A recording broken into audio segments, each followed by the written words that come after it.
So yan mga ka-newsy, kayo po ay nakikinig na sa opinion mo, opinion ko. Kasama niyo po Darlene Olanyo. Mayroon na naman po tayong topic, mga may init na issue at balita na pag-uusapan ngayong araw po ng Martes. Pero bago po tayo dumako sa mga may init na issue at mga balita, dito muna tayo sa ating Food for the Soul and Food for the Spirit.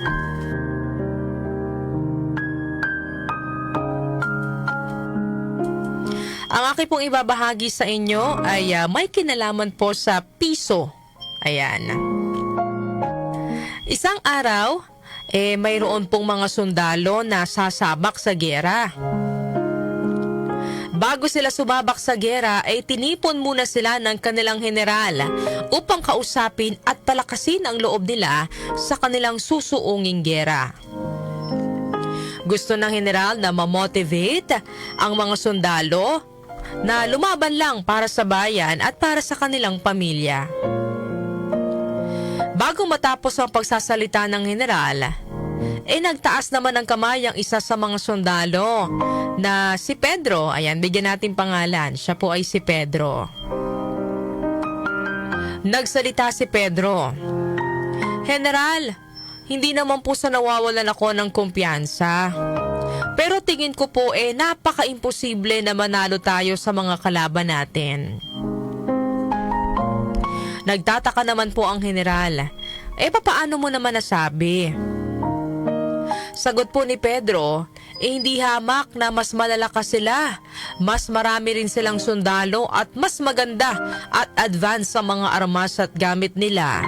Kaya tiyak na matatalo tayo sa kanila. Tumahimik sandali ang general at saka nagtanong sa kanyang mga sundalo, "Naniniwala ba kayo sa tadhana?" Sumagot naman ang mga sundalo at sinabing naniniwala sila sa tadhana. Matapos ito, naglabas ng piso mula sa kanyang bulsa ang general at ipinakita ito sa mga sundalo. At saka nagsalita, "Dahil naniniwala kayo sa tadhana, ganito ang gagawin natin. Magtotoss coin tayo. Kapag tao ang lumabas, ibig sabihin mananalo tayo. Kapag ibon naman ang lumabas, ibig sabihin tama si Pedro, matatalo talaga tayo." Nag-toss coin na nga ang general at ang lumabas ay tao. Ibig sabihin, mananalo sila sa giyera. Matapos makita ang resulta ng toss coin, ay lalong na-motivate ang mga sundalo. Lalo silang nagkaroon ng kumpiyansa na makakaya nila ang giyera. Hindi nagtagal ay sumabak na sa giyera ang mga sundalo. At makalipas ang ilang linggo na pagsabak sa giyera ay nanalo sila. Kahit na mas malakas ang kanilang mga kalaban.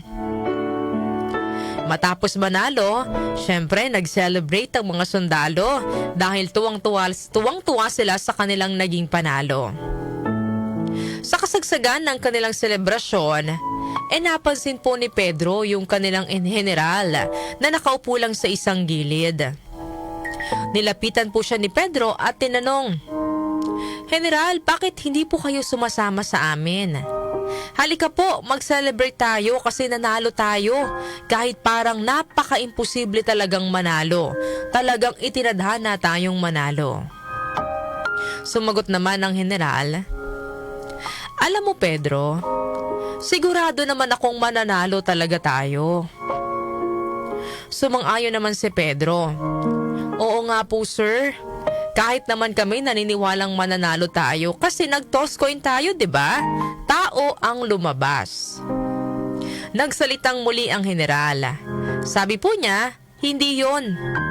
Bago pa lang tayo mag-toss coin, alam ko nang mananalo tayo." Nagtaka naman si Pedro, papaano niyo po nalaman? Muling inilabas ng general mula sa kanyang bulsa ang piso na ginamit niya sa toss coin at ipinakita niya kay Pedro. "Tingnan mong mabuti itong piso. Parehas na tao. Ibig sabihin, bago pa lang tayo mag-toss coin, alam ko nang mananalo talaga tayo. Ano po ang aral na mapupulot po natin sa ating kwento ngayong araw? Mahalaga po ang pagkakaroon ng pananampalataya at positibong pananaw.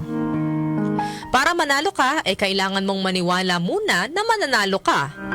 Hindi lang basta-basta paniniwala, kundi dapat mayroon kang matinding paniniwala na kaya mong maipanalo ang anumang laban.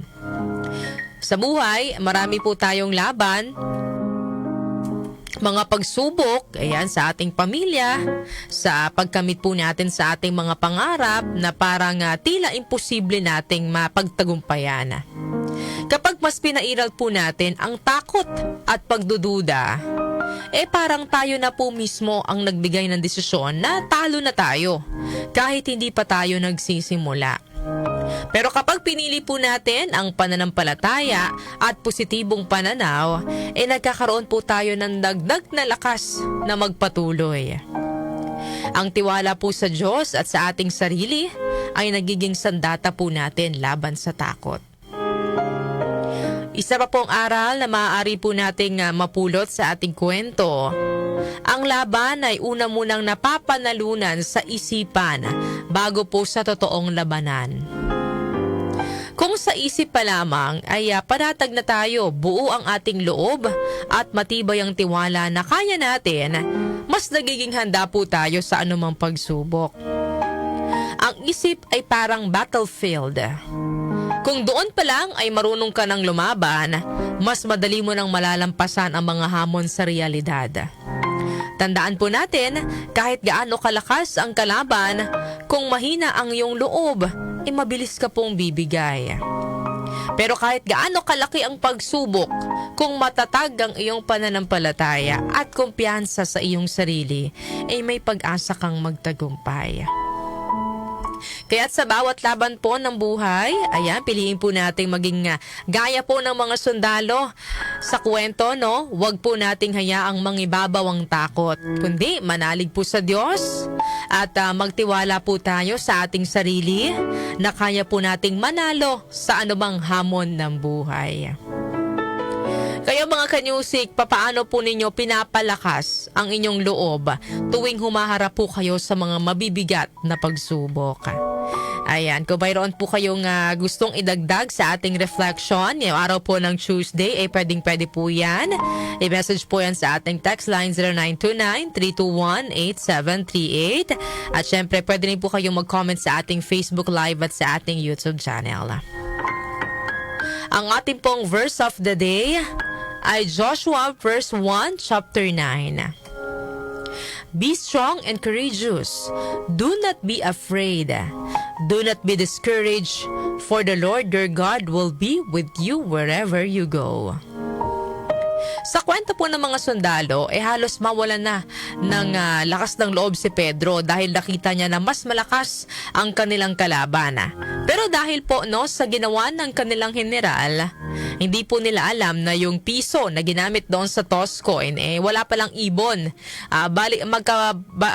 Both sides ay tao ang nakalagay, no? Nagkaroon po sila ng kumpiyansa at tapang na sumabak sa laban dahil nung nag-toss coin yung general, tao yung lumabas. So ibig sabihin daw po mananalo sila. Ganyan din po sa ating buhay, Marami tayong laban na minsan ay nakakatakot. Mga problemang mas malaki kaysa sa atin, Yan po yung ating pakiramdam. Feeling po natin hindi natin kaya. Mga pagsubok na tila imposible nating malampasan.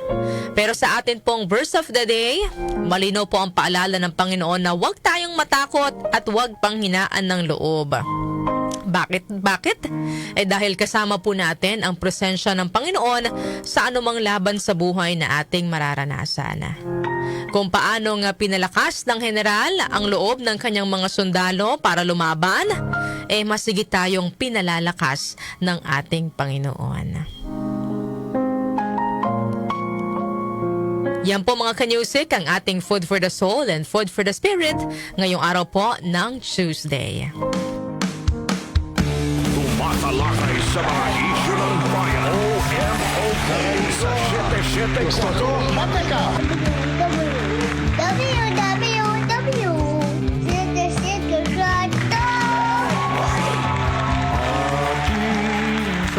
kalubungin ng umaga. Tayo'y magtipon, makinig at makibaka. Tayo ay magkwentuhan, magbalitaktakan, isin ang buong bayan.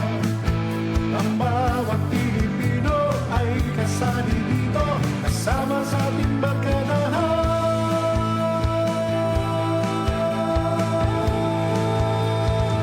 Opinion mo,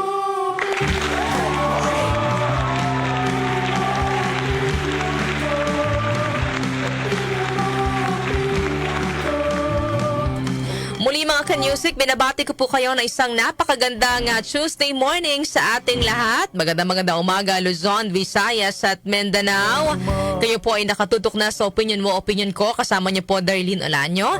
Sana po mayroon po tayong napulot na aral sa ating Food for the Soul and Food for the Spirit ngayong araw po ng Tuesday. So ayan yung ating katanungan mga ka-music sa ating Food for the Soul and Food for the Spirit. Papaano po ninyo pinapalakas ang inyong loob tuwing humaharap po kayo sa mga mabibigat na pagsubok? Kung mayroon po kayong gustong idagdag sa ating reflection ngayong Tuesday, wag po kayong mahiya na i-share po yan sa amin dahil baka mamaya yung inyong sariling kwento, sariling karanasan, maging inspirasyon din po sa ibang nakatutok po sa atin ngayong umaga. Ano po yung mga laban sa buhay na kinakaharap po ninyo na parang sa tingin po ninyo, akala ninyo imposibleng mapagtagumpayan, pero dahil naniwala po kayo sa inyong sarili at sa Panginoon, tagumpay po ninyo itong nalagpasan. Ayan. At pipiliin mo bang kainin ka ng takot o lalaban ka ng may tapang at pananampalataya dahil alam mong kasama mo ang Diyos sa tuwing humaharap ka sa mga pagsubok?